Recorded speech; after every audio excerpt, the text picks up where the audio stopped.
Hallo, my naam is Ferdinand. Ek sit nou hier op die stoel voor Ebert. Die storie het maar na my toe gekom, soos die meeste van my stories na my toe kom. Dit is moeilik om te werk waar my idees vandaan kom. Jy kry my inspirasie oral. Ek het by toeval die Assassination of Jesse James soundtrack begin luister. Dis die een spesifieke song vir Bob. Dit is die theme vir Robert Ford en ek het dit oor en oor geluister en ek het basies net hierdie images in my kop begin sien. En die eerste prentjie in my kop gesien is die weduwee wat haar man se doodskis teen die hemel opsleep. So dit begin met hierdie weduwee en het van daar af net begin versprei van daar af. Sy was die senter gewees van hierdie universe. En dit het begin uitvloei en so die ander karakters net, soos ek die wêreld beter begin leer ken het hierdie karakters net begin oppop.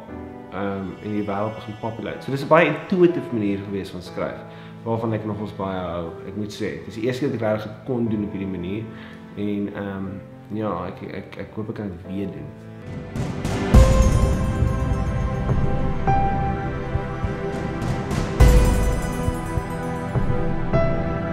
Ek is baie bevoorreg te werk vir 'n company wat pioneers is in die verskillende besighede wat hulle het, is daar altyd aan die forefront dinge.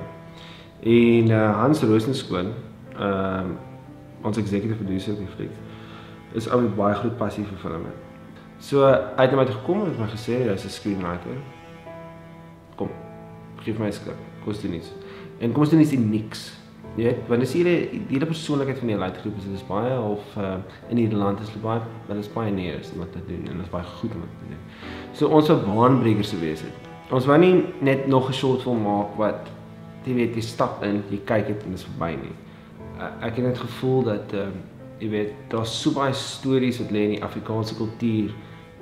Net omdat ek Afrikaans is, weet, tap ek nou maklik in dit in omdat ek Afrikaans is, obviously.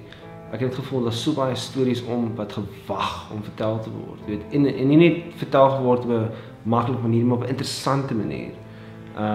So dis wat ek probeer doen, is ek probeer intap in ons geskiedenis en dit te probeer vertel op 'n manier wat uniek is, jy weet. Nie elke storie moet tradisioneel vertel word nie, in 'n 3-act structure of wat ook al nie. Jy weet, party stories kan nie baie meer vertel word nie, en party stories wil nie op daai manier vertel word nie.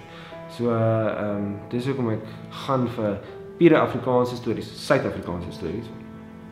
Ek probeer dit vertel op 'n baie persoonlike, expressive manier, self-expressive manier. Kat, hulle nie wys my hierdie goed. Ja, dis nou genoeg. Okay.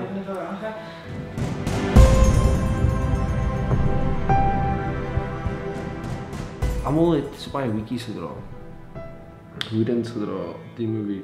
Nie net cowboy hoedens nie, maar almal het hoedens gedra. Almal het baie hoedens gedra op die movie. Almal het mekaar gehelp. Jy weet, obviously het ons head of departments gehad, wat dit was jou primary kind of funksie gewees, dus om daai deel uit te sort.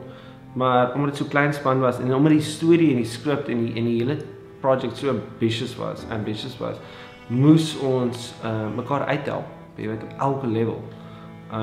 So dit was lekker geweest en almal was passionate geweest oor die ding. En jy weet, as ek dit weer so kan hê, sal ek dit altyd so hê. Ek wil, dit is hoe jy filmmaking moet doen. Dit is die lekker ding geweest van hierdie movie. En dit is punt wat mens nooit kan exhaust nie, is dat filmmaking is teamwork van die begin tot die einde.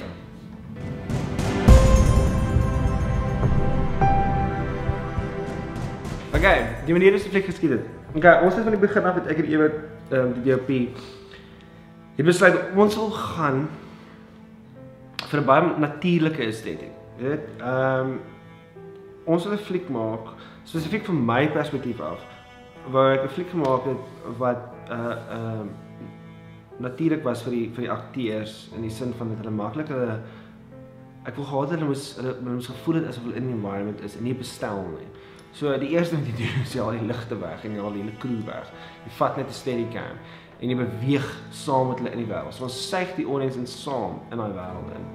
So dit is moeilik geweest, maar op die einde van die dag het ons gegaan vir 'n uncontrived aesthetic, jy weet, iets wat nie geforseerd is nie. En so voorheen gesê, die akteurs is baie meer vry geweest, die beweging van die kamera was baie meer vry geweest. En dit is belangrik, spesifiek vir my geweest, van die environment waarna ons geskiet het. Die location is vir my baie belangrik geweest. Want ek wil hê jy moet immersed wees in die location, want die location is die setting is deel van die karakters en die akteurs se inner psyche en deurlopend in die fliek.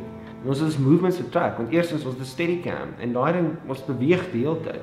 So dis nie van set op, doen jou shots, masters, TikTok, nou. Dis kan hom beweeg, die ou praat, beweeg rondom, terug na hom toe, so die hele tyd. En dit is konstant vloei, die wêreld raak, die movement van die kamera raak deel van die wêreld.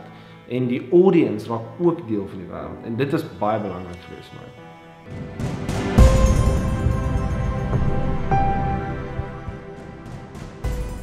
Daar's geen rede om nie 'n fliek te maak nie, dink ek.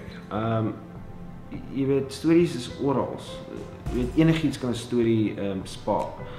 Tel 'n kamera op en begin skiet. As dieselfde wat hulle sê met mense wat writers block het, hulle self writers noem. Skryf net. Net skryf deur daai writers block. Tel 'n kamera op en skiet. Skiet iets, sny iets van mekaar. Hoe meer jy dit gedoen, hoe beter gaan jy raak aan. So daar's niks wat ons stop nie.